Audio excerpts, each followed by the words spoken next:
So ladies and gentleman, स्वागत है फिर से आज के दिन करते हैं कुछ सेलिब्रेशन। आज एस्टोनिया ब्रांड को DSIR ने रिकॉग्नाइज किया है फॉर देयर इंटरनल रिसर्च। और ये एक हमारे लिए मुझे लगता है कि एक इतनी बड़ी खबर है कि डायरेक्ट सेलिंग के अकॉर्डिंग मुझे लगता है कि एस्टोनिया एक पहली कंपनी होगी। मैंने अभी तक सुना नहीं कि किसी ने DSIR ने उसको रिसर्च के लिए रिकॉग्नाइज किया हो। ये department of scientific and industrial research, government of India का ये डिपार्टमेंट है। और ये एक सर्टिफिकेट इशू करता है उन उस इंडस्ट्री को जो रिसर्च करती है, जो रिसर्च पे काम करती है। देखिए, क्यूसी एंड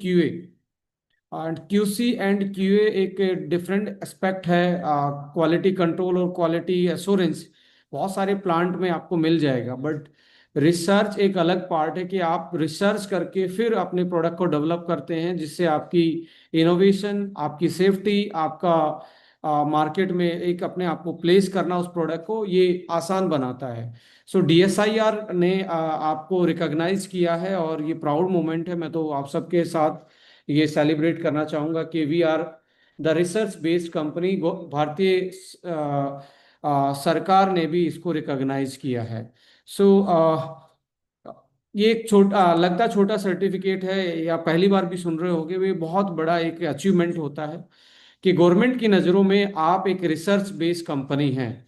और लास्ट महीने में लास्ट महीने में और इस महीने में खुद IT भवन जाके, ये डिपार्टमेंट दिल्ली में IT भवन है जो गवर्नमेंट का मंत्रालय है, उसमें जाके मैं प्रेजेंटेशन दे के आया था उस टाइम पे कि हम क्या क्या रिसर्च करते हैं, क्या क्या हमने नया फॉर्मुलेशन डेवलप किया, क्या हमारा बजट रहता है रिसर्च का, और किस तरीके से हमारी रिसर्च की टीम है। ये सारी चीज़ सबमिट करने के बाद गवर्नमेंट ऑफ इंडिया ने, ये कोई प्राइवेट एजेंसी नहीं है, ये IT भवन है जहाँ साइंटिस्ट बैठते हैं, DSIR में साइंटिस्ट होते हैं, वो लुकआउट करते हैं कि क्या सही में रिसर्च करते हैं या नहीं करते। तो उस तरीके से प्रेजेंटेशन हुआ। एंड प्रेजेंटेशन के बाद ये सरकार ने भी माना कि यस, एस्टोनिया लैब जो है मैन्युफैक्चरिंग के साथ साथ एक रिसर्च बेस्ड कंपनी है जो अपने प्रोडक्ट को रिसर्च करती है, नया इनोवेशन पे रिसर्च करती है, और प्रोडक्ट की सेफ्टी से लेके प्रोडक्ट के इनोवेशन में बहुत बड़ा एक तरीके से मुझे लगता है ये हमारे एक नया फेदर है, एक नया टाइटल है हमारे लिए। और ये प्राउड के साथ साथ ये हम हमारे लिए एक ऐसी चीज भी है जो हम अच्छे से मार्केटाइज कर सकते हैं कि हम अपने कस्टमर्स के साथ या खुद के साथ एक अलग ट्रस्ट वैल्यू क्रिएट कर सकते हैं। बिकॉज रिसर्च पे बात करना अलग है, रिसर्च करना अलग है, और रिसर्च बेस्ड प्रोडक्ट लाना अलग चीज है। सो यहाँ सारी चीजों का कॉम्बिनेशन आपको मिल रहा है। सारी चीजों के कॉम्बिनेशन में प्रोडक्ट है। आ, आपके पास हम एक एविडेंस बेस्ड पेटेंटेड इंग्रेडिएंट, एक हमारे USP में कैटलॉग में भी छपा होता है, EPBI के नाम से, एविडेंस बेस्ड पेटेंटेड इंग्रेडिएंट। वो भी यही शो करते हैं कि हम एविडेंस वाले इंग्रेडिएंट यूज करते हैं। और अब तो गवर्नमेंट ऑफ इंडिया ने भी आपको रिकॉग्नाइज कर दिया है कि you are a research based company.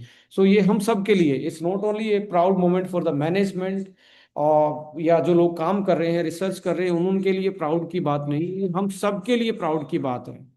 और इस प्राउड को हमने सही सलीके से पेश करना है।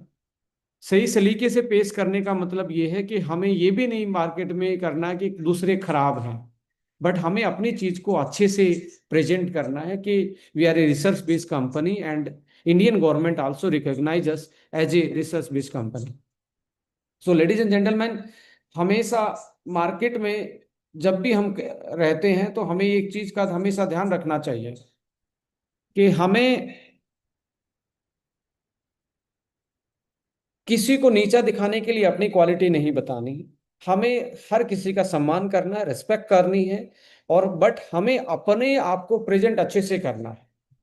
यदि हम अपने आप को अच्छे से प्रेजेंट करेंगे तो डेफिनेटली हम ऐसा ऑरा क्रिएट कर पाएंगे, ऐसी कम्युनिटी क्रिएट कर पाएंगे जो बेटरमेंट के लिए बात कर रही होगी, जो एक दूसरे की खींचातानी के लिए बात नहीं कर रही होगी। और मैं सबसे बीइंग ए मैनेजमेंट ये रिक्वेस्ट करूंगा, हमें दूसरों को भी रिस्पेक्ट करके इस इंडस्ट्री में काम करना है। कोई खराब नहीं है, बट हम क्या हैं, हमें अच्छे से रिप्रेजेंट करना है। सो इन्हीं सारी बातों के साथ स्टार्ट करते हैं आज का session. Ladies and gentleman, GST 2 भी रिफॉर्म हो गया है, और इसमें तीन पार्ट थे। कस्टमर को बेनिफिट पहुंचाना गवर्नमेंट का यही एक एस्पेक्ट था। तो डायरेक्टली जितना GST कम हुआ उतना MRP यहाँ कम करके डायरेक्टली कस्टमर को हमने बेनिफिट पहुंचाया। दूसरा यहाँ पे एस्पेक्ट था डिस्ट्रीब्यूटर्स। तो जहां हमें लगा कि बिजनेस वॉल्यूम बढ़ाया जा सकता है, कि डिस्ट्रीब्यूटर को भी एक्स्ट्रा परसेंटेज भी बिजनेस वॉल्यूम मिले, वो भी वहां पे बढ़ाया गया, प्राइस भी कम किया गया, DP पे भी कम किया गया, और फिर भी बिजनेस वॉल्यूम बढ़ाया गया है। सो ये तीनों एस्पेक्ट, चाहे कंपनी थी, चाहे गवर्नमेंट के कंप्लाइंस थे, या डिस्ट्रीब्यूटर को बेनिफिट पहुंचाना था, ये तीनों पहलुओं पे कंपनी ने अपनी लिस्ट को रिवाइज किया। इसको इसके लिए भी मुझे लगता है कि हमारी एग्जीक्यूटिव काउंसिल के मेंबर जो हैं उन्होंने बड़ा योगदान दिया है। बड़ा डिबेट एंड डिस्कशन हुआ है आपके सीनियर्स के साथ, तब ये लिस्ट बनी है। समटाइम जब नया चेंज आता है तो कुछ लोग कंफ्यूज हो जाते हैं, या कुछ लोगों को कंफ्यूज करने की कोशिश की जाती है। आप सबसे रिक्वेस्ट करूंगा कि समझदार बनिए और सही तरीके से चीज़ों को समझिए। यदि आपको कोई भी किसी भी तरीके से गुमराह करने की कोशिश करता है तो डेफिनेटली अपने सीनियर के साथ बैठिए। आपको ये जान के बड़ी खुशी होगी, आप being a distributor direct selling में सबसे ज्यादा परसेंटेज ऑफ बिजनेस वॉल्यूम, जो अच्छी कंपनी, रिकॉग्नाइज कंपनी है, उनमें सबसे ज्यादा बिजनेस वॉल्यूम आपकी कंपनी ही सबसे ज्यादा देती है। बट ये मैं नहीं बोलूंगा कि बिजनेस वॉल्यूम देना हमारा कोई एक पहला कोर वैल्यू है। अच्छे प्रोडक्ट देना हमारा पहला कोर वैल्यू है, साइंटिफिक प्रोडक्ट देना हमारा कोर वैल्यू है, बट उसके साथ साथ सही डिस्ट्रीब्यूशन में रहना भी हमारा कोर वैल्यू है। सो लेडीज एंड जेंटलमैन, आप लोगों से ये भी मैं जरूर को कहना चाहूंगा कि आपका डिस्ट्रीब्यूशन है वो इंडस्ट्री में one of the highest distribution है, कि आपको सबसे ज्यादा बिजनेस वॉल्यूम मिलता है, और उस बिजनेस वॉल्यूम पे 102% का आपको डिस्ट्रीब्यूट किया जाता है। कुछ लोगों की कंफ्यूजन होती है कि 102% कैसे बांटा जा सकता है। लेडीज एंड जेंटलमैन, एक आप DP का 102% नहीं बांट रहे हैं। DP का मतलब जिस पे आप खरीद रहे हैं उसका 102% नहीं बांट रहे हैं, आप बिजनेस वॉल्यूम का बांट रहे हैं। So that can be easy business volume का। तो आप यही बिजनेस वॉल्यूम 40 की बजाय 20% कर दें तो उसका 200% भी बांटा जा सकता है। So this is all about, यदि कोई भी कंफ्यूजन आपके क्रिएट होती है या कोई करने की कोशिश करता है, तो हमेशा अपने इफेक्टिव ग्रोइंग अपलाइन के साथ जरूर अपने कन्वर्जेशन में जाएं, और आप अपनी इस पे क्लैरिटी लेके आए। हमने इसको पूरी सूझबूझ के साथ सबके ओपिनियन के साथ इसको रिवाइज किया है। सो ये दो चीजें आज हमारे लिए लागू हो चुकी हैं, और इसका आप बेनिफिट जरूर उठाएंगे। सो आज हम टॉपिक स्टार्ट करते हैं, दैट इज एंटी एजिंग। मैं बोर्ड रिप्रेजेंटेशन के थ्रू आप लोगों के साथ ये सेशन शेयर करूंगा।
सो एंटी एजिंग, सबसे पहले तो एंटी से पहले आता है एजिंग।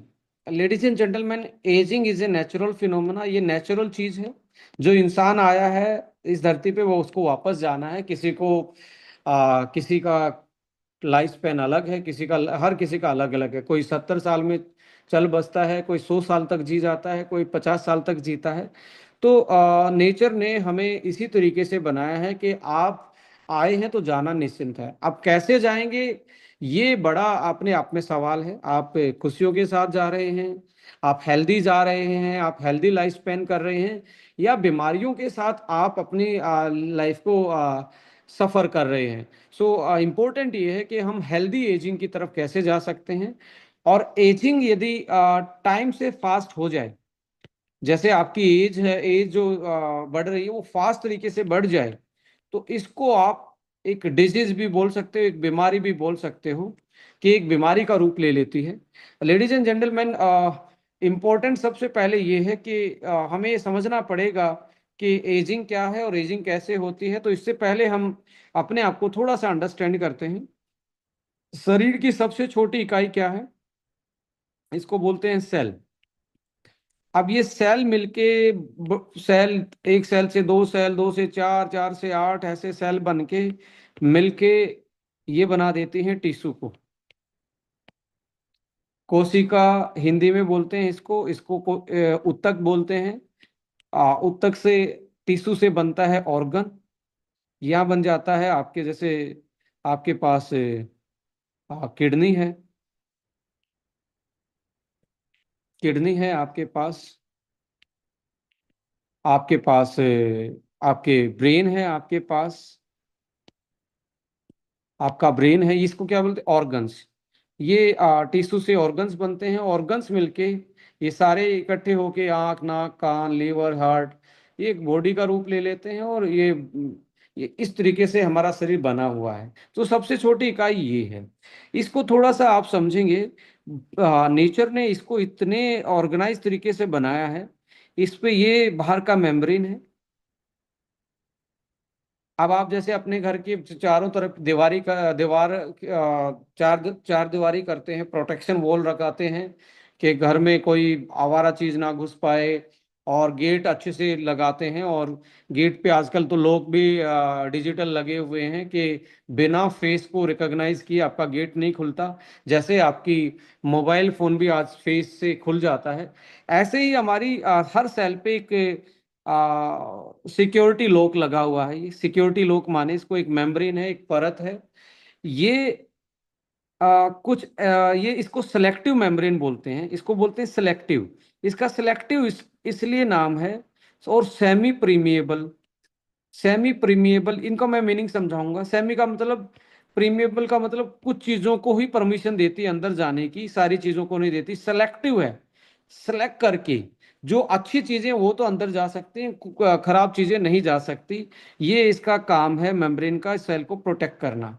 इसके जैसे एक घर का मुखिया होता है, एक देश का मुखिया होता है, एक स्टेट का मुखिया होता है, उसको चलाने का काम वही करता है। लेडीज एंड जेंटलमैन, यहाँ पे सेल का जो सेंटर है वो इसको बोलते हैं न्यूक्लियस। ये न्यूक्लियस है।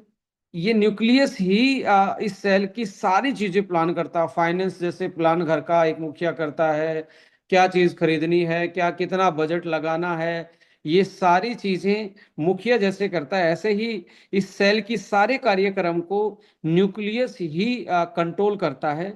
लेडीज एंड जेंटलमैन, जैसे आपके घर में या आपके फोन में एक बैटरी होती है, आपके घर में एक इलेक्ट्रिसिटी की सप्लाई होती है, नेचर ने सेल को भी ऐसे ही बनाया है। इसके पास एक ऑर्गन होता है जिसको पावर हाउस ऑफ सेल बोलते हैं।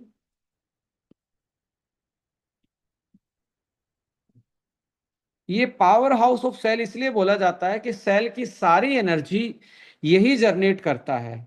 अब पावर हाउस है, कोई पावर हाउस है उसमें वो हाइड्रो पावर हाउस है तो पानी से बिजली बन रही है।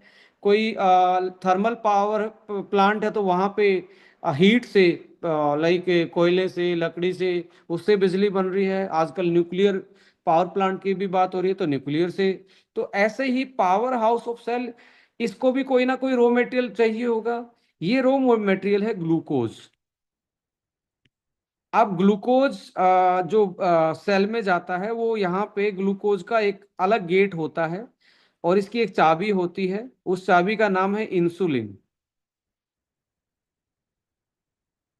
इंसुलिन उस चाबी का नाम है। इंसुलिन इस लॉक को खोल देता है, इस गेट को खोल देता है, और ग्लूकोज जो ब्लड में गया है खाने पीने से, वो जाके यहाँ इस पे चला जाता है, और यहाँ पे जाके ऑक्सीजन जो सांस में लेते हैं उसकी प्रेजेंस में ये केमिकली बर्न हो जाता है, कि जैसे आग, लकड़ी में आग लगती है, ऐसे ग्लूकोज में केमिकल टाइप की आग लगती है ऑक्सीजन की प्रेजेंस में, जिसमें सांस में आप कार्बन डाइऑक्साइड छोड़ देते हो, और आपका साथ में एनर्जी मिल जाती है एटीपी के रूप में। वो एनर्जी जैसे मैं अभी बोल रहा हूं, आप सुन रहे हैं, इसके रूप में आप वो यूटिलाइज हो जाती है। अभी यहाँ पे अलग अलग ऑर्गेनेल्स हैं, जैसे ईआर है, गोल्जाई बॉडी है, राइबोसोम्स हैं, ऐसे इसमें सारा का सारा जैसे एक पूरा एक घर होता है, जिसमें एसी है, फ्रिज है, आदमी है, किचन है, सब कुछ ऐसे ही हर सेल में भगवान ने, नेचर ने ऐसे ही इसको बनाया है। तो सबसे इंपॉर्टेंट क्या है कि यदि हमने इसको मजबूत रख लिया, सेल को मजबूत रख लिया, तो हम अपनी एज को कंट्रोल कर सकते हैं, अपनी हेल्थ को कंट्रोल कर सकते हैं, अपनी वाइटलिटी को कंट्रोल कर सकते हैं। इसको बेटर रखने के लिए लेडीज एंड जेंटलमैन, सबसे इंपॉर्टेंट आपके आज के टाइम पे मैं एक टॉपिक डिस्कस करूंगा। देखिए, ये कमजोर हो गई तो पूरी बॉडी कमजोर होना स्टार्ट हो जाती है। तो इसको चाहिए प्रॉपर न्यूट्रिशन, प्रॉपर न्यूट्रिशन चाहिए इसको, और न्यूट्रिशन चाहिए, और आपकी बॉडी को रेस्ट चाहिए। ये बेसिक चीजें हैं, वो और भी मैं एलोबरेट करूंगा कि जो आपकी सेल को बेसिक रिक्वायरमेंट है वो आपको चाहिए ही। अभी इससे पहले मैं बात करूंगा, इस सेल को डैमेज आज के टाइम पे एक चीज कर रही है, मैं उस चीज को mother of modern lifestyle disorder बोलूंगा। और ये आपसे एक क्वेश्चन भी है, modern lifestyle chronic metabolic disorder, disorders की मदर का नाम क्या है? मदर का नाम क्या है? जैसे आपकी मदर का नाम आप जानते हो, आपके रिश्तेदार की मदर का नाम जानते हो, आज के लाइफस्टाइल की बीमारियां, उनका मदर का नाम क्या है? बिस्वाजीत जी ने बहुत अच्छा आंसर दिया है। Inflammation, inflammation is the mother of all the modern disorders.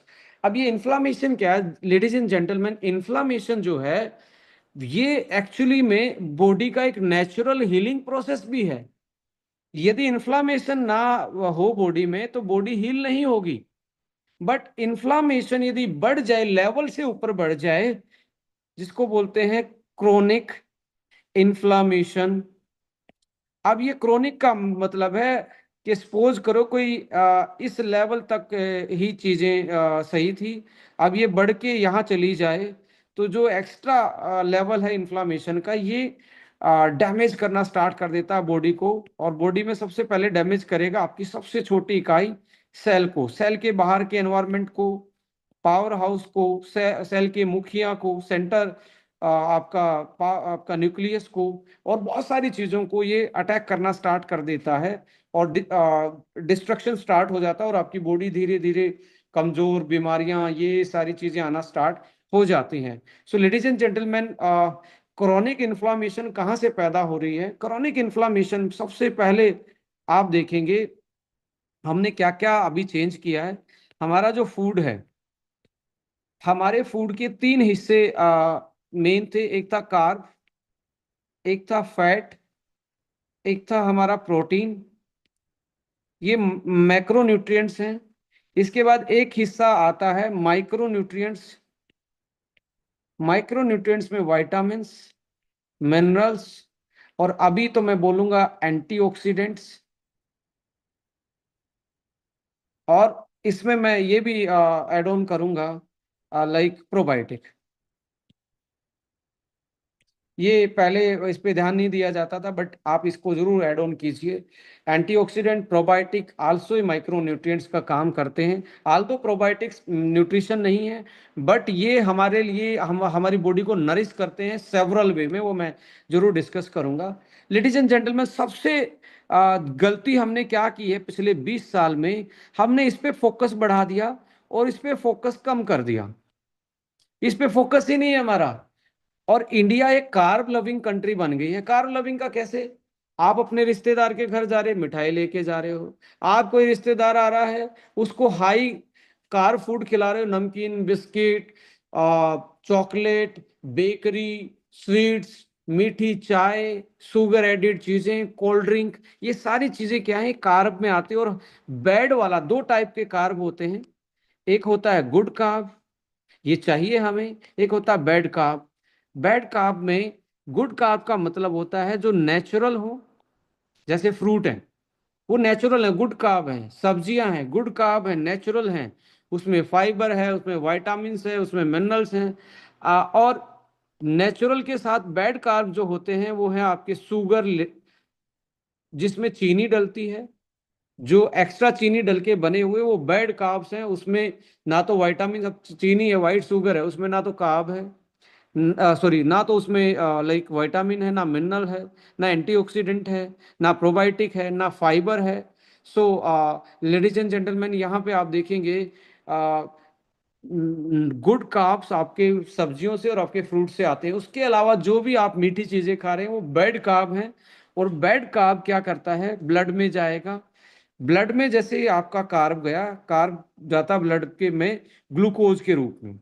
Ladies and gentleman, जैसे ही ग्लूकोज ब्लड में घूमेगा, तो आपकी बॉडी में पेनक्रियाज नाम का एक ग्रंथि है, ग्लैंड है, आपकी बॉडी उसको मैसेज देगी कि ग्लूकोज को कहाँ पहुंचाना है, पावर हाउस तक पहुंचाना है। तो यहाँ गेट की चाबी बनाओ। गेट की चाबी कौन सी है? इंसुलिन। इंसुलिन गेट की चाबी है। अब क्या हुआ, आप बार बार में खा रहे हैं, बार बार में पेनक्रियास क्या कर रहा है, इंसुलिन बना रहा है। धीरे धीरे इतना इंसुलिन बना कि ये कई बार थक जाता है। और आप लगातार ग्लूकोज खा खा के, ये आपका गेट पे है ना, ये चाबी इतनी घिसनी स्टार्ट हो जाती है, ये चाबी ही नहीं लगती है। चाबी लगने का मतलब क्या है?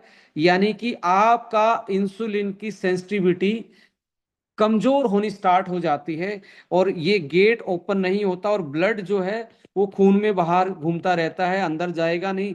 अंदर जब इंजन में ईंधन ही नहीं जाएगा तो जलेगा क्या? अब क्या होता है कि आपकी आपकी सेल डिमांड करे कि मेरे पास ईंधन नहीं आ रहा, तो मैं एनर्जी कैसे बनाऊं? अब तो ऊपर से क्या होगा, आपको ज्यादा भूख लगेगी, तो आप कुछ खाओगे, फिर ये ग्लूकोज इसमें बढ़ेगा।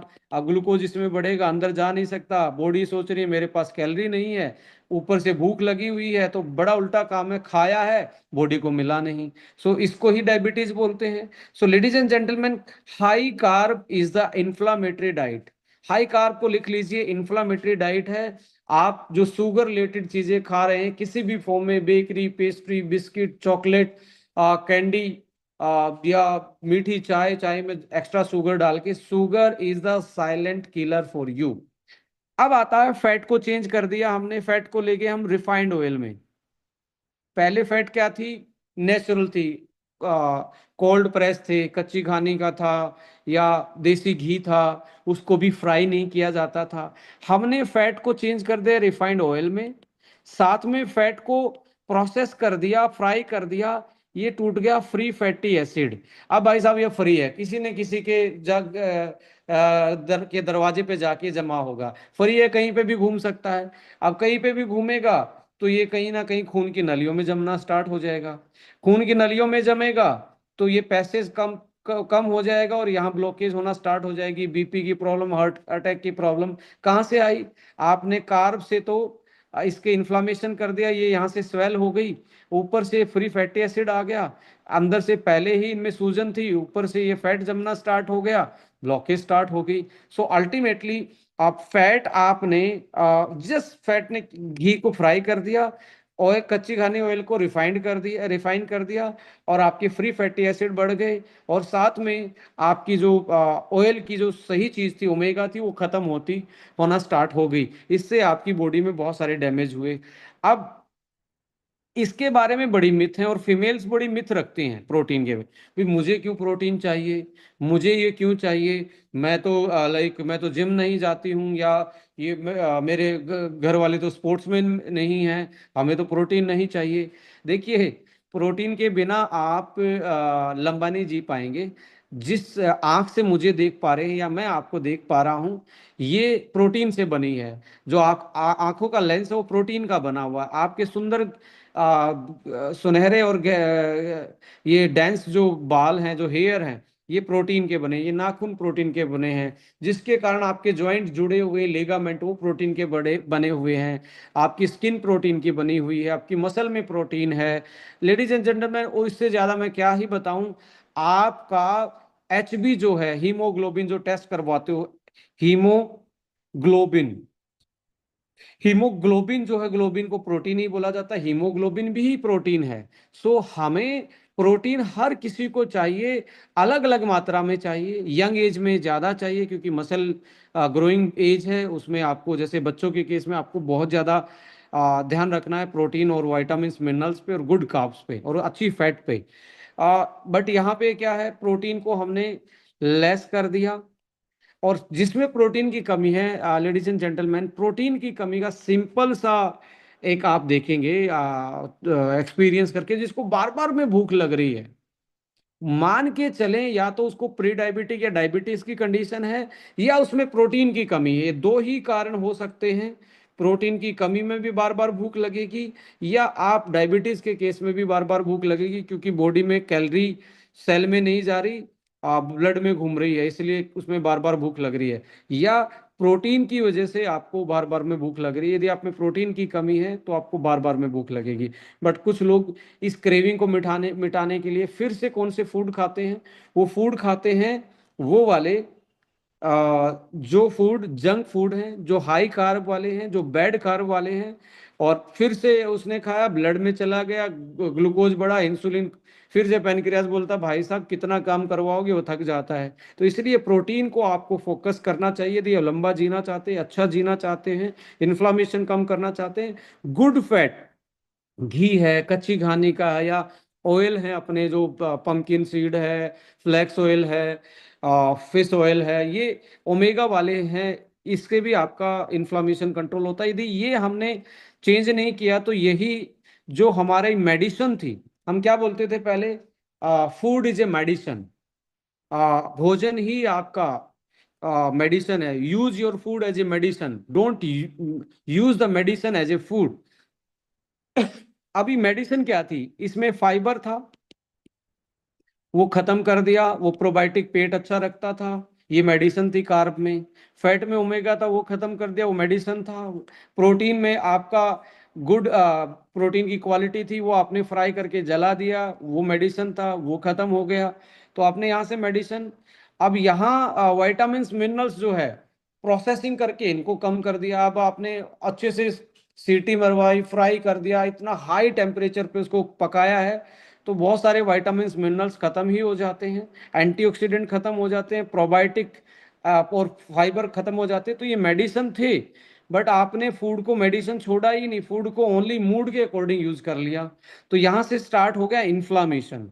इन्फ्लामेशन स्टार्ट हुआ। अब इसके बाद आपका अगला इन्फ्लामेशन आता है कि आपकी जो स्लीप पैटर्न है,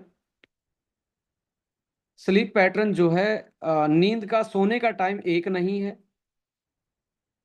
फूड विंडो जो है, खाने का जो ईटिंग विंडो है, ईटिंग विंडो जो खाने की जो टाइम है, वो आपका अनबैलेंस है। तो इसके कारण भी क्या होता जा रहा है कि आपकी बॉडी की डेली की रिकवरी नहीं हो रही है। सो ये भी आपका इन्फ्लामेशन काज कर रहा है। अलग एलर्जी है कोई चीज से, जैसे किसी को गेहूं से एलर्जी है, किसी को मिल्क से एलर्जी है, किसी को पेट में ही दिक्कत रहती है, लीवर इन्फ्लामेशन है, उसमें बॉडी में auto immune system, auto immune दिक्कत है, वो एलर्जी क्रिएट कर रहा है। कुछ फूड से आ रही है, कुछ आपके बॉडी में जो बाहर के टॉक्सिन्स जा रहे हैं, toxins in the sense environment toxin में पेस्टिसाइड्स आ रहा है, बाहर से पोल्यूशन आ रहा है, ये भी क्या करें बॉडी में इन्फ्लामेशन और एलर्जी बढ़ा रहे हैं। तो एलर्जी बढ़ेगी, इन्फ्लामेशन बढ़ेगी, ऑटोइम्यून डिसऑर्डर इसी का ही नाम है। सो यहाँ पे इसके अलावा आप देखेंगे इन्फ्लामेशन के जो अदर कॉज हैं, लाइक कोई भी इन्फेक्शन जो चल रहा है, इन्फेक्शन आल्सो, इन्फेक्शन यदि लंबा इन्फेक्शन चल रहा है तो उसमें भी बॉडी में इन्फ्लामेशन आपको बढ़ता हुआ दिखेगा। सो कुछ चीज़ों की कमी है, डेफिशिएंसी है, उसमें भी इन्फ्लामेशन। कैसे कम किया जा सकता है? सबसे बेस्ट इन्फ्लामेटरी चीज़ है vitamin D plus vitamin K2 plus vitamin E, ये विटामिन में सबसे बेस्ट हैं। साथ में विटामिन सी, ये आपके एंटी इन्फ्लामेटरी हैं। इसके साथ साथ करक्यूमिन, सिट्रस फ्रूट, ये भी एंटी इन्फ्लामेटरी हैं। ट्रांस रेस्वेरेट्रॉल, जो ट्रांस रेस्वेरेट्रॉल, ये भी एंटी इन्फ्लामेटरी है। सबसे ज़्यादा एंटी इन्फ्लामेटरी आपका काम करेगा यदि आप धूप लेते हैं। विटामिन डी जितना भी ले सकते हैं वो एंटी इन्फ्लामेटरी का काम करेगा। Sleep is anti inflammatory. Fasting, हफ्ते में एक फास्ट रखेंगे, बॉडी का जो कार्ब के कारण बॉडी में इन्फ्लामेशन बढ़ा या जो ताले की चाबी थी, इंसुलिन जो सही काम नहीं कर रहा था, वो सही से काम करना स्टार्ट कर देगा। फास्टिंग है। लो कार्ब डाइट है। लो कार्ब का मतलब है कि आप फ्रूट्स की क्वांटिटी कम रखें, सैलेड और सब्जियों की क्वांटिटी ज्यादा रखें, और शुगर से रिलेटेड चीजों को छोड़ दें, और फ्रीक्वेंट ईटिंग को अवॉइड करें। बार बार में जो खा रहे हो वो भी इन्फ्लामेशन का कारण बन रहा है, और फाइनली इन्फ्लामेशन आपकी सेल को डैमेज कर रही है, और सेल डैमेज होगी तो पूरी बॉडी वीक होना स्टार्ट हो जाएगी और आपकी फास्ट एजिंग बीमारियों के साथ स्टार्ट हो जाएगी। सो लेडीज एंड जेंटलमैन, यहाँ पे इम्पोर्टेंट ये है कि आपको लाइफस्टाइल में मॉडिफिकेशन तो लाना ही है, बट यंग फ्यूल आपकी इन सारी प्रॉब्लम को दूर कर सकता है। यंग फ्यूल कैसे काम करता है इसमें, अभी वापस से यदि सेल की तरफ जाएं, वापस से सेल की तरफ जाएं लेडीज एंड जेंटलमैन, सेल में जो हमने ये सेल थी, और इसमें एक हमने पार्ट डिस्कस किया था, इसका कंट्रोल, ये होता है न्यूक्लियस। फिर से मैं बताऊंगा कैसे यंग फ्यूल काम करेगा और किस एस्पेक्ट पे काम करेगा। न्यूक्लियस में लेडीज एंड जेंटलमैन हमने सुना होगा हमारी बॉडी में क्रोमोसोम्स होते हैं, एक्स और वाई क्रोमोसोम होते हैं। अब ये जो क्रोमोसोम हैं ये बने होते हैं डीएनए से, राइट। सबसे छोटी चीज इसमें डीएनए है। ये कहाँ है? क्रोमोसोम्स यहाँ होते हैं न्यूक्लियस में। और जैसे हमारे दीवार ईंट, छोटी छोटी ईंट मिलके एक दीवार बना देती हैं, ऐसे डीएनए मिलके क्रोमोसोम्स बना देते हैं। और इन क्रोमोसोम में कुछ डीएनए अपनी वो बना लेते हैं, कम्युनिटी बना लेते हैं, एसोसिएशन बना लेते हैं। इस एसोसिएशन का नाम है, कुछ डीएनए जैसे आप कॉलोनी बना लेते हो, 10 लोगों ने एक जगह घर बना लिए तो वो कॉलोनी बन गई। इस कॉलोनी का नाम है जीन। ये जीन बन गई। अब ये जो जीन है ये हमारी बॉडी को कंट्रोल करते हैं, यही हमारी बॉडी को कंट्रोल करते हैं। जैसे मेरी शक्ल किसी पे और पे नहीं मिलती, किसी के आ, सुनहरे बाल हैं, किसी के ब्लैक हेयर का कलर है, किसी के कर्ली हेयर है, किसी के स्ट्रेट हैं, किसी का सांवला रंग है, किसी का गोरा रंग है, किसी की ब्राउन आईज हैं, किसी का ब्रॉड बॉडी है, किसी की थीन बॉडी है, किसी की हाइट 6 फीट की है। ये कौन कंट्रोल कर रहा है? ये कंट्रोल कर रहा है जीन। और ये जीन को कंट्रोल कौन करता है? जो आप खाना खा रहे हैं वो, जो आपका रूटीन है वो, और जो आप जिस नेचर से आप जुड़े हुए, सूरज है, धरती है, पेड़ पौधे हैं, हवा है, ये सारी चीजें इन जीन के कार्य प्रणाली को कंट्रोल करने का काम करती हैं। सो फूड खराब हो गया, जीन खराब हो गए। रूटीन खराब हो गया तो जीन पे प्रभाव पड़ा। नेचर का कनेक्शन आपने तोड़ दिया तो जीन का प्रभाव स्टार्ट हुआ। इसलिए आज कैंसर जैसी बीमारी, autoimmune disorder, arthritis, obesity, fatty liver, thyroid की प्रॉब्लम, ब्रेन की प्रॉब्लम, हार्ट की प्रॉब्लम, ये क्या है? सीधे हमारी कार्य प्रणाली वाली चीज जीन को ये इन्फ्लुएंस कर रहे हैं। और इसी आपके इन चीजों का और इसका तालमेल का क्या संपर्क है और क्या चीजें हैं, ये इस साइंस को बोलते हैं हम एपिजेनेटिक्स एंड न्यूट इसके प्रभाव को स्टडी किया जाता है एपिजेनेटिक्स से, और इनके रिलेशन को बोला जाता है न्यूट्री जीनोमिक्स। न्यूट्री फिर से न्यूट्री से, जीनोमिक्स का मतलब है आपके जीन, आपके डीएनए, इनका क्या संबंध है, न्यूट्री जीनोमिक्स के थ्रू स्टडी किया जाता है।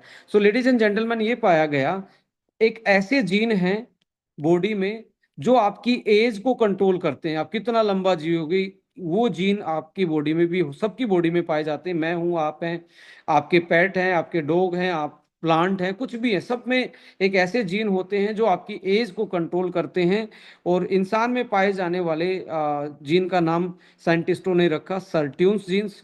लेडीज एंड जेंटलमैन, ये 7 भाई हैं, 7 ब्रदर्स हैं, और सातों भाइयों की अलग अलग जॉब है।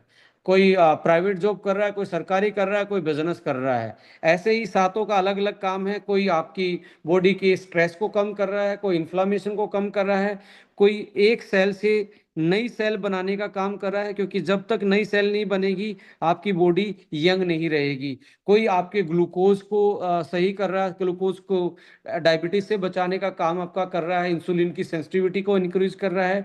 किसी का काम होता है आपकी सेल के डिवीजन को, एक सेल से दूसरी सेल बनने के प्रोसेस को कंट्रोल करना। यदि ये अनकंट्रोल हो जाए प्रोसेस, और ये बढ़ता चला जाए, बढ़ता चला जाए, इसी को तो हम कैंसर बोलते हैं। तो कैंसर जैसी चीजों को भी ये हमारे जो सर्ट्यून जीन है वो हमें बचाते हैं, इंसुलिन डायबिटीज से बचाते हैं, एक सेल से नई सेल बनाने का काम करते हैं, स्ट्रेस को कंट्रोल करते हैं, बहुत सारे काम हैं इनके। सो इनको इसी के कारण इनको सेल का गार्जियंस बोला जाता है, गार्जियंस ऑफ द सेल बोला जाता है। गार्जियंस का मतलब घर के जैसे बड़े बुजुर्ग रखवाली के लिए होते हैं, घर की केयर करते हैं, सबका ध्यान रखते हैं, सबको अच्छी गाइडेंस देते हैं कि भाई ऐसे काम करोगे तो घर अच्छे से चलेगा, ऐसे चलेगा। So same like that sirtuins gene भी हमारी सेल को बताते हैं कि भाई साहब इस रास्ते नहीं जाना, इस रास्ते जाओगे कैंसर हो जाएगा, तो इस रास्ते पे ही रहना है। इसलिए इनको सेल्स का गार्जियंस बोला जाता है। पर ये किससे इनको भी तो कुछ ना कुछ चाहिए। जैसे कोई काम करता है, कितनी पगार लेता है, बिना पगार तो कोई काम नहीं करेगा, बिना इनकम कोई काम नहीं करेगा। या आपकी बॉडी को खाना जैसे चाहिए, सर्ट्यून्स को भी कुछ चाहिए जिसके कारण ये अच्छे से काम कर पाए। उस चीज का नाम है NAD+। Ladies and gentleman, NAD+ जैसे ही आपकी एज 30+ जाती है, 30+ एज में ये बॉडी में बनना, सेल में ही बनता है, आपकी सेल में ही NAD+ बनता है। माइट्रोकॉन्ड्रिया जो पावर हाउस है, इसकी यहाँ पे इसकी ज़रूरत होती है, यहाँ से एनर्जी बनती है, और यहाँ से फिर NAD बूस्ट करके आपके सर्ट्यून्स को एक्टिव करता है। 30+ में इसका जो लेवल है वो गिरना स्टार्ट हो जाता है, और जैसे आपकी उम्र 60 साल की होगी, 60 साल तक इसका लेवल 60% तक गिर जाता है। इसलिए आप देखेंगे 30 साल के बाद झुर्रियां आना, सफेद बाल होना, आपके स्टेमिना आप लूज करते हो, हार्मोन्स डाउन जाते हैं, वाइटलिटी, स्किन पे रिंकल, मूड स्विंग होना, चोट लग जाए रिकवरी कम होना, हड्डी टूट जाए 50 की एज में, लंबे टाइम में उसको हील होती है, जुड़ती है। ऐसे ही सो मैनी प्रॉब्लम। 40 साल के बाद फर्टिलिटी के इशू आ जाएंगे कि भी कंसीव करने में प्रॉब्लम, फर्टिलिटी के इशू, ये सारे किस्से हैं। ये सारे के सारे कंट्रोल कर रहा था सर्ट्यून्स। सर्ट्यून्स को कंट्रोल करता था NAD का लेवल, ये डाउन जाएगा, ये सारी सारी चीजें डाउन जाएंगी। तो साइंटिस्टों ने पाया कि इसको कैसे बढ़ाया जा सकता है। इसको बढ़ाने के लिए साइंटिस्टों ने एक मॉलिक्यूल देखा, जिस मॉलिक्यूल का नाम है NMN। ये यदि आप लॉन्ग टर्म यूज करते हो तो आपकी बॉडी में 6 महीने यदि आपने किसी ने यूज किया तो NAD लेवल 3 टाइम बढ़ जाता है। 3 टाइम बढ़ने का मतलब है आप वापस से, आपकी हर सेल यंग होना स्टार्ट हो जाती है, नई सेल बनना स्टार्ट हो जाती है, पुरानी सेल स्ट्रेस को झेलना स्टार्ट कर देती है, नए हार्मोन बनाना स्टार्ट करते हो, धीरे धीरे आप वापस से यंग होना स्टार्ट हो जाते हो। बाल आपके फिर से गहरे डेंस होना स्टार्ट हो जाते हैं, रिंकल खत्म होना स्टार्ट हो जाते हैं, वाइटलिटी बूस्ट होती है, नींद अच्छी आनी स्टार्ट होती है। और जो आप 40 से 50 के बीच में आपका ब्रेन का कग्निटिव डिक्लाइन था, कग्निटिव डिक्लाइन का मतलब है 40 के बाद हम हल्का सा प्रोसेस लूज करना स्टार्ट कर देते हैं, कि मैं क्या बोल रहा था, कभी चाबी रख के भूल जाओगे, कभी पर्स रख के भूल जाओगे। और जो 20 साल की एज में बड़ा अच्छे से ध्यान रहता था, इवन लोग 40 साल की एज में कई बार ये बोलते हैं अभी मैं क्या बोल रहा था, मैं यार मैं मुझे याद दिलाओ। ये कग्निटिव डिक्लाइन है। और आप देखेंगे कग्निटिव डिक्लाइन के स्पोर्ट्स में तो सब सबको मैं बोलूंगा 40 साल की एज रिटायरमेंट की है। विराट कोहली ने 40 साल में लिया, सचिन तेंदुलकर ने 40 के आसपास लिया, रोहित शर्मा ने 40 साल के आसपास लिया। फुटबॉलर को देख लिए 40 साल, उनकी स्किल नहीं गई है। वो ऐसा नहीं है कि उनको लाइक स्किल उनके कम हो गए हैं, उनका कग्निटिव डिक्लाइन और एनर्जी जो है वो डिक्लाइन हो गई है, जिसके कारण वो उनके रिफ्लेक्शन कमजोर हो गए हैं और उनको फाइनली संन्यास लेना पड़ता है। और रिकवरी टाइम उनका जो मेहनत कर रहे हैं वो लेट से रिकवर कर रहा है। सो साइंटिस्टों ने ये देखा कि एनएडी प्लस को बढ़ा दिया तो सर्ट्यून्स एक्टिवेट हो जाएंगे दोबारा से, आपकी नई सेलें बनेंगी, नई चीजें डेवलप होंगी। तो एनएमएन एक ऐसा मोलिक्यूल है जो एनएडी को वापस से बढ़ा देता है और आपको सेलुलर सेलुलर रीप्रोग्रामिंग, ये सेल है, इसकी रीप्रोग्रामिंग हो जाती है वापस से। जैसे आप एक पुराने घर को फिर से आपने मरम्मत करवा के उसको वापस से पेंट वेंट करके दीवारें अच्छी करके सही कर देते हो। सो लाइक ऐसे में आपका ये रिपेयरमेंट करना स्टार्ट कर देता है। लेडीज एंड जेंटलमैन, यदि शरीर में कमियां होंगी, डेफिशिएंसी होंगी, तो अकेला एनएमएन भी क्या काम करेगा? विटामिन डी नहीं होगा, आयरन नहीं होगा, जिंक नहीं होगा, मैग्नीशियम नहीं होगा, ज्यादा इन्फ्लामेशन होगा। तो आपको साथ साथ में एनएमएन के साथ एक ऐसा कॉम्बिनेशन चाहिए जो आपका होलिस्टिक एंटी एजिंग का काम करे, सारी चीजों को एक वे में आपकी बैलेंस करके चले। सो इसीलिए आप यहाँ पे यंग फ्यूल को देखेंगे, जिसमें एनएमएन एनएडी भी है, एनएमएन एनएडी भी है, जो कि आपका सर्ट्यून्स को एक्टिवेट करता है। एंटीऑक्सीडेंट ब्लेंड है। एंटीऑक्सीडेंट ब्लेंड का मतलब है जो इन्फ्लामेशन बॉडी में चल रहा है उसको कंट्रोल करते हैं, और आपकी सेल का जो प्रोटेक्शन है इसको और मजबूत करते हैं, बाहर की मेम्ब्रेन की मरम्मत पूरी रखते हैं कि बाहर से कोई चीज अटैक कर रही है उसको ये न्यूट्रलाइज कर देते हैं। एक जैसे ब्लड प्रूफ जैकेट का काम करते हैं जो कॉप्स होते हैं, जो आपके आर्मी के पर्सनल्स होते हैं, जो फाइट में या लड़ाई में जाते हैं तो ब्लड प्रूफ जैकेट पहनते हैं। तो एंटीऑक्सीडेंट भी एक ब्लड प्रूफ जैकेट है हमारी बॉडी के लिए, हर सेल के लिए। वो बाहर की बुलेट से बचाता है जो उसको डैमेज कर सकती हैं, जिनको हम फ्री रेडिकल भी बोलते हैं या रिएक्टिव ऑक्सीजन स्पीसीज भी बोलते हैं। ओमेगा हमारी सेल का जो, ये जो सेल का ये ऊपर की चादर थी ना, ये ओमेगा की बनी होती है 40%। तो ओमेगा होगा तो हर सेल की बाहर का दीवारें मजबूत रहेंगी। और इवन ये बहुत सारी ऐसी चीज़ों का पार्ट है, हार्मोन का पार्ट है, स्किन का पार्ट है। सो ओमेगा तो आपको चाहिए। अमाइनो एसिड जो फंक्शंस को कंट्रोल करते हैं, मसल के फंक्शन को। और कुछ हर्ब्स हैं जो दुनिया में प्रसिद्ध हैं और इंडियन ट्रेडिशनल मेडिसिन के अकॉर्डिंग वो Vitality, energy, stamina, anti ageing के रूप से सदियों से लोग उसको यूज करते आ रहे हैं। और ये सारी सारी चीज पेटेंटेड और एविडेंस बेस के रूप में यूज की गई हैं। लेडीज एंड जेंटलमैन देखो, यहाँ 4 टाइप के जो मेन ओमेगा होते हैं वो इसमें डाले गए हैं। एएलए है, इसमें सीएलए है, ये एंटीऑक्सीडेंट, एंटी कैंसर का भी काम करता है। ईपीए, डीएचए, ये आपके ब्रेन को भी अलर्टनेस पे लाते हैं। एएलए आपकी इन्फ्लामेशन को कम करता है और ब्रेन, हार्ट और आपकी नई सेल बनाने में हेल्प करता है। Trans resveratrol anti inflammatory, glutathione anti inflammatory, Q10 antioxidant, green tea anti inflammatory, antioxidant. Selenium एक ऐसा मोलिक्यूल मिनरल है जो एंटीऑक्सीडेंट का काम करता है। And conjugated linolenic acid.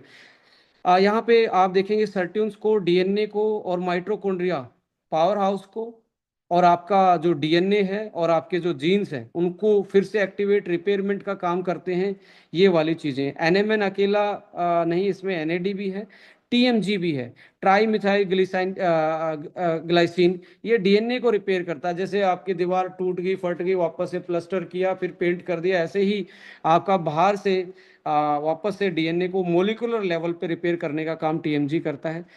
सी ए के जी कैल्शियम अल्फा कीटोग्लूटारेट ऐसा काम करता है, यदि इसको ले लिया जाए तो 8 साल ये भी रिवर्स कर देता है आपकी बायोलॉजिकल एज को। ट्रांस रेस्वेरेट्रोल ये भी सर्टिन्स को एक्टिवेट करने में हेल्प करता है।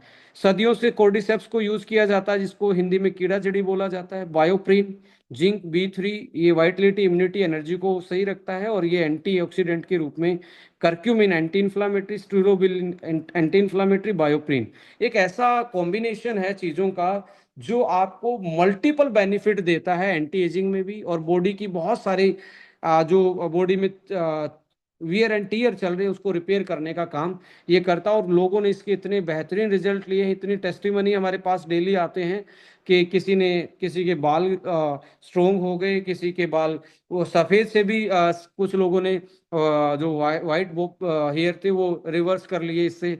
किसी का बॉडी का फैट परसेंटेज जो है वो डिक्रीज हो गया, मसल बनना स्टार्ट हो गया, किसी के हार्मोन सही हो गए, किसी की नींद अच्छी होगी, किसी का ब्रेन अच्छा हो गया, किसी के बॉडी में ऐसी एनर्जी देखी 80 ईयर में जो लोग बेड रिडन थे, लंबे टाइम तक चल नहीं सकते थे, वो 15 दिन में चलना स्टार्ट हो गया। रीजन क्या है कि इन्फ्लामेशन कम किया बॉडी में, जो आज डायरेक्टली एक तरीके डैमेज वाली चीजें हैं उनको आपने कंट्रोल किया और सर्टिन्स को एक्टिवेट कर दिया कि नई एनर्जी बनना स्टार्ट हो जाए बॉडी में। सो ये एक बहुत इनोवेटिव प्रोडक्ट है आपके पास, जिसको आप 30+ के रूप में यूज कर सकते हैं। लेडीज एंड जेंटलमैन, ये भी एक एंटीऑक्सीडेंट के रूप में आप यूज कर सकते हैं कॉम्बो में। रीजन क्या है कि इसमें आप देखेंगे बेस्ट ओमेगा है वर्ल्ड का, साथ में CoQ10 डाला, ये भी एंटी एजिंग का काम करता है, ट्रांस रेस्वेरेट्रोल डाला, एंटी एजिंग का काम कर रहा है, ग्लूटाथायोन लीवर और स्किन के लिए बहुत एंटी एजिंग का काम करता है। यहाँ इसके साथ साथ आप देखेंगे D3 और K2, ये सबसे बड़ा आज के टाइम पे एंटी इन्फ्लामेटरी का काम करता है। और K2 जो आपकी खून की नलियों में कैल्शियम को नहीं जमने देता और हड्डियों को मजबूत रखता है, ये भी एक तरीके से एंटी एजिंग है कि खून की नलियां तो फ्लेक्सिबल रहे, हड्डियां मजबूत रहे। उल्टा हो गया है, हड्डियां कमजोर हो गई हैं, खून की नलियां टाइट हो गई है, कैल्शियम खून खून में जमना स्टार्ट हो गया है, हड्डियों में नहीं जा पा रहा। बट ये आपको बोन को स्ट्रोंग कर रहे हैं और आपके हार्ट को बेटर कर रहे हैं। और विटामिन D3 नॉट ओनली ये विटामिन है, ये एक बॉडी और हमारी बॉडी का और नेचर का कनेक्शन भी है।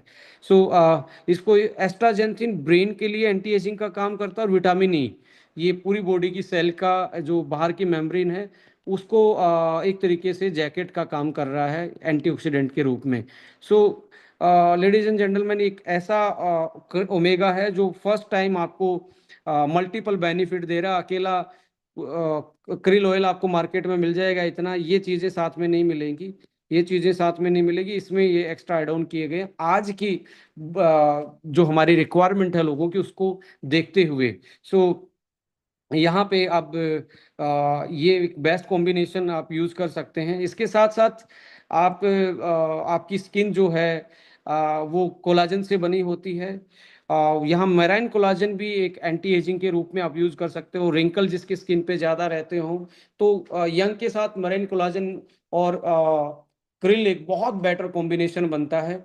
सो मेराइन कोलाजन 10 ग्राम सुबह, 10 ग्राम शाम को लेना स्टार्ट कर दें ब्रेकफास्ट और डिनर के बाद, तो आपकी स्किन बहुत जल्दी हील करेगी। और इसमें कोलाजन के साथ ये वर्ल्ड का बेस्ट कोलाजन है, इंजा इंजा ब्रांड है जापान की, उससे बेटर कोई कोलाजन नहीं बनाता, आपका वही इंजा का कोलाजन है। इसके साथ साथ आप देखेंगे विटामिन सी और विटामिन ई भी डाला गया है जो नई स्किन की सेल को बनाने में या अच्छे हेयर्स को डेवलप करने में आपकी हेल्प करते हैं। और कॉपर और जिंक आपकी स्किन के टोन को बेटर करते हैं। आपकी स्किन जैसे जब आप एज आपकी एजिंग होती है उस टाइम पे आप देखेंगे हमारी एजिंग के टाइम पे, 1 मिनट का मुझे गैप चाहिए, मैं कुछ इसमें कर रहा हूँ।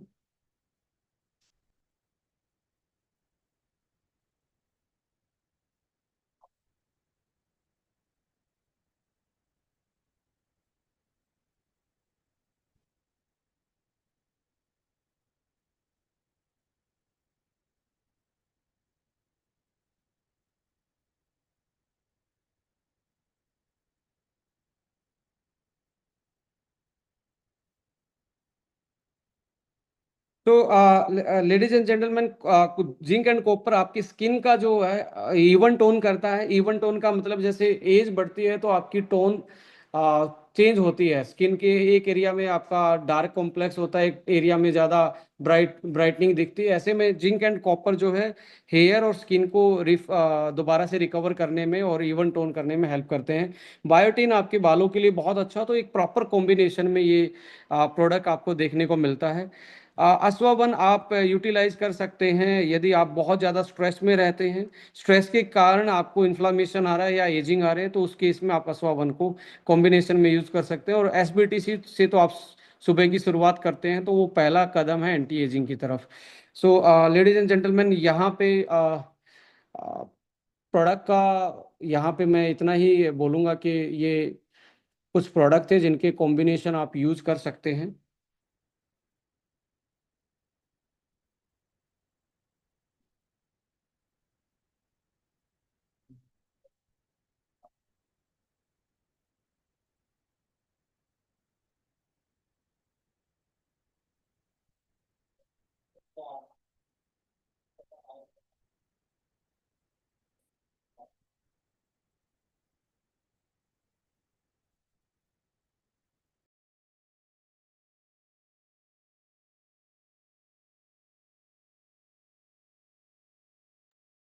यस, ये प्रेजेंटेशन थी और आई थिंक आपको एंटी एजिंग के बारे में कुछ चीज़ें समझ में आई होगी, इन्फ्लामेशन कैसे बढ़ती है और बॉडी में लाइक कैसे कैसे हम पता भी नहीं लगता, जल्दी जल्दी से हम बूढ़ा होना स्टार्ट हो जाते हैं। तो ऐसे में हमने कोशिश की कि आपको सेल समझाया जाए, उसमें जो न्यूट्रिशन में हमने क्या क्या हम गलतियां कर रहे हैं अपने खाने में, कैसे उसको प्रोसेस कर रहे हैं, गलत टाइम पे खा रहे हैं, सही से सो नहीं पाते हैं, ज़्यादा कार्ब हम यूज़ करते हैं, तो इनसे इनके कारण हमारी बॉडी में इन्फ्लामेशन बढ़ता है और इन्फ्लामेशन फाइनली हमारी बॉडी की हर सेल को डैमेज करता है और सेल डैमेज होंगी तो हमारा स्ट्रक्चर ही डैमेज होना स्टार्ट हो जाता है। तो इसको रोका जा सकता है सर्ट्यून्स को और अच्छे न्यूट्रिशन को, यदि आप दोबारा से बॉडी में एक्टिवेट रख सकते हैं, अच्छा न्यूट्रिशन दे सकते हैं और सर्ट्यून्स को एक्टिवेट रख सकते हैं। लेडीज एंड जेंटलमैन, एनएमएन और एनएडी को बूस्ट करके तो सर्ट्यून्स को एक्टिवेट रखा ही जा सकता है। यदि लो कार्ब डाइट रखते हैं और हफ्ते में एक फास्ट रखते हैं और शाम का खाना 6 बजे खा लेते हैं।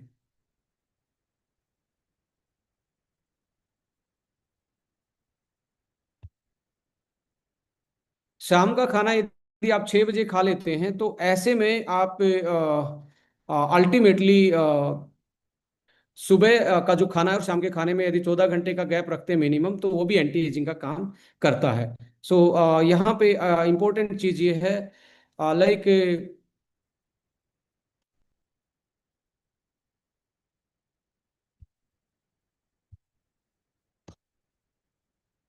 इम्पोर्टेंट चीज ये है कि आपका शाम का खाना किस टाइप का खा रहे हैं, किस टाइम खा रहे हैं, ये भी एक आपकी हेल्दी एजिंग को बेटर करेगा।